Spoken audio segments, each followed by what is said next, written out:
اعوذ باللہ السمیع العلیم من الشیطان الرجیم من ہمزہ ونفخہ ونفثہ بسم اللہ الرحمن الرحیم۔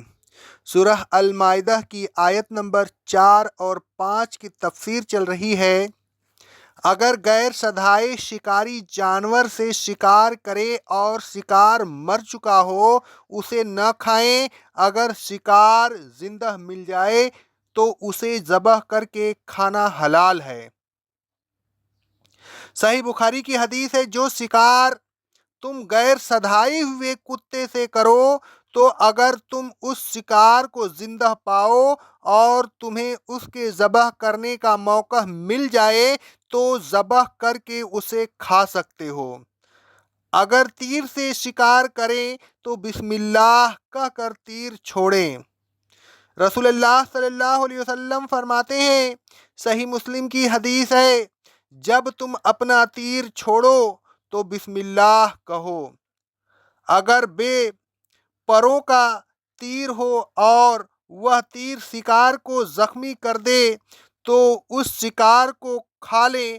اگر تیر ارزن شکار پر لگے اور اس کی چوٹ سے شکار مر جائے تو اس شکار کو نہ کھائیں۔ حضرت عدی رضی اللہ تعالی عنہ نے رسول اللہ صلی اللہ علیہ وسلم سے عرض کیا، ہم بے پر کا تیر شکار پر چھوڑتے ہیں، کیا ہم اس شکار کو کھا سکتے ہیں؟ تو رسول اللہ صلی اللہ علیہ وسلم نے فرمایا، صحیح بخاری اور صحیح مسلم کی حدیث ہے، جس شکار کو وہ پھاڑ دے یعنی خون نکال دے اس شکار کو کھا لو، اور جو تیر ارزن شکار پر لگے اسے نہ کھاؤ، اس لیے کہ وہ چوٹ سے مرا ہے۔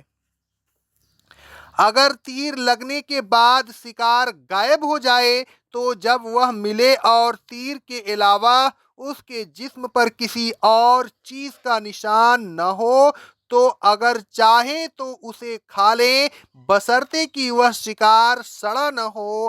اگر وہ پانی میں گرا ہوا ملے تو اسے نہ کھاؤ، کیونکہ رسول اللہ صلی اللہ علیہ وسلم فرماتے ہیں، صحیح بخاری اور صحیح مسلم کی حدیث ہے، اگر تم شکار پر تیر پھینکو پھر تم اس شکار کو 1 یا 2 دن کے بعد پاؤ اور تم دیکھو کہ اس پر تمہارے تیر کے علاوہ کوئی نشان نہیں ہے تو اسے کھا سکتے ہو، اور اگر وہ پانی میں گر گیا ہو تو اسے نہ کھاؤ۔ رسول اللہ صلی اللہ علیہ وسلم فرماتے ہیں، صحیح مسلم کی حدیث ہے، جب تم اپنا تیر چھوڑو اور شکار غائب ہو جائے تو جب وہ ملے اسے کھا سکتے ہو، بشرطے کہ وہ سڑا نہ ہو۔ ہاتھ یا گلیل وغیرہ سے کنکری نہ پھینکیں، کیونکہ کنکری سے شکار نہیں ہوتا۔ حضرت عبداللہ بن مغفل رضی اللہ تعالی عنہ فرماتے ہیں، صحیح بخاری اور صحیح مسلم کی حدیث ہے کہ رسول اللہ صلی اللہ علیہ وسلم نے کنکری پھینکنے سے منع فرمایا ہے، اور آپ نے یہ بھی فرمایا ہے کہ اس کے ذریعے سے شکار نہ کی جائے۔ پاکیزہ چیزوں کو حلال قرار دینے اور شکاری جانوروں کے شکار کے متعلق ضروری ہدایات دینے کے بعد اللہ تبارک و تعالی نے فرمایا، واتقوا اللہ، اور اے ایمان والوں اللہ تبارک و تعالی سے ڈرتے رہو۔ حلال و حرام چیزوں کے سلسلہ میں جو ہدایات احکام اس نے نازل فرمائی ہیں ان پر سختی سے عمل کرو، ان احکام کی خلاف ورزی سے بچو۔ اگر تم نے ان احکام کی خلاف ورزی کی تو یاد رکھو کہ اللہ تبارک و تعالی تم سے حساب لے گا۔ ان اللہ سریع الحساب، بے شک اللہ تبارک و تعالی جلد حساب لینے والا ہے، اور جس سے وہ حساب لے گا اسے عذاب بھی دے گا۔ رسول اللہ صلی اللہ علیہ وسلم فرماتے ہیں، جس سے حساب لیا گیا اسے عذاب دیا جائے گا۔ حضرت عائشہ صدیقہ طاہرہ مطہرہ رضی اللہ تعالی عنہا نے عرض کیا کیا اللہ تبارک و تعالیٰ نے یہ نہیں فرمایا کہ جس کے داہنے ہاتھ میں نامہ اعمال دیا گیا تو اس سے آسان حساب لیا جائے گا؟ تو رسول اللہ صلی اللہ علیہ وسلم نے فرمایا، صحیح بخاری اور صحیح مسلم کی حدیث ہے، یہ آسان حساب تو بس سرسری پیشی ہے، لیکن جس سے حساب میں کرید کی گئی تو اس کو ضرور عذاب ہوگا۔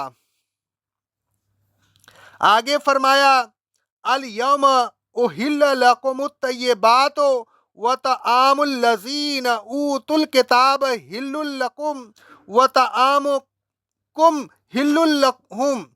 اے ایمان والو، آج تمہارے لیے پاکیزہ چیزیں حلال کر دی گئی اور اہل کتاب کا کھانا بھی تمہارے لیے حلال کر دیا گیا اور تمہارا کھانا ان کے لیے حلال کر دیا گیا۔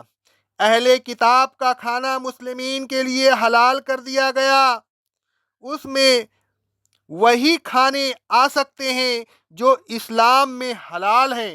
حرام کھانوں کے حلال ہونے کا تو سوال ہی پیدا نہیں ہوتا، خواہ کسی مسلم کے گھر کے ہوں خواہ کسی اہل کتاب کے گھر کے۔ مسلمین کا کھانا اہل کتاب کے لیے حلال کر دیا گیا۔ اس حکم میں اخلاقی اور تالیف قلوب کا پہلو ہے۔ مسلمین کو اجازت دی گئی کہ وہ اہل کتاب کو اپنا کھانا کھلائیں تو کوئی مذائقہ نہیں ہو سکتا ہے۔ اخلاق اور میل ملاپ سے وہ اسلام کی طرف مائل ہو جائیں۔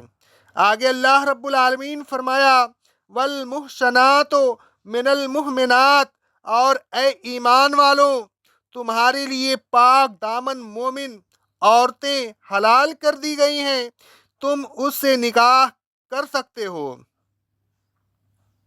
جن عورتوں سے نکاح حرام ہے ان کی تفصیل سورہ نساء کی آیت نمبر 23-24 کی تفسیر میں بیان کیا جا چکا ہے۔ نکاح کے جملہ مسائل انشاءاللہ تبارک و تعالی سورہ نور کی آیت نمبر 32 کی تفسیر میں بیان کی جائے گی۔